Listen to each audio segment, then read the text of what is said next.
गोजरा से खबर शामिल करते हैं। ब्यूरो चीफ हाजी सफदर अली की रिपोर्ट के मुताबिक म्यूनसिपल कमेटी गोजरा के हाल में असिस्टेंट डायरेक्टर ज़राअत गुलजार शाहिद की ज़ेर सदारत नंबरदारान का इजलास मुनक्किद किया गया, जिसमें तहसीलदार व नायब तहसीलदार नासिर महमूद ने देहातों के नंबरदारों ने शिरकत की, जिसमें कपास की अच्छी फसल हासिल करने के लिए इनको रहनुमाई दी गई। उन्होंने इस मौके पर कहा 19 फरवरी से एक हफ्ते के लिए गवर्नमेंट कॉलेज के ज़ैनब हाल में किसान कपास मेला लगाया जाए, जिसमें किसानों को कपास के अच्छे और मेयारी बीज मुकर्रर नरखों पर मुहैया किए जाए और इनको डीएपी खाद और यूरिया खाद की भी सरकारी नरखों पर फराहमी मुहैया की जाएगी।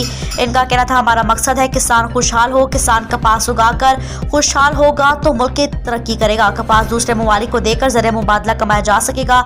इसका आगाज हम गोजरा से कर रहे हैं। ये मेला गोजरा में पहली दफ़ा मुनक्किद किया जा रहा है। उन्होंने नंबरदारों से अपील की वो ज़्यादा से ज़्यादा ज़मींदारों को इस मेले में शिरकत की दावत है, ताकि किसान अच्छी मेयारी बीज और खाद मुकर्रर नरखों पर हासिल करें।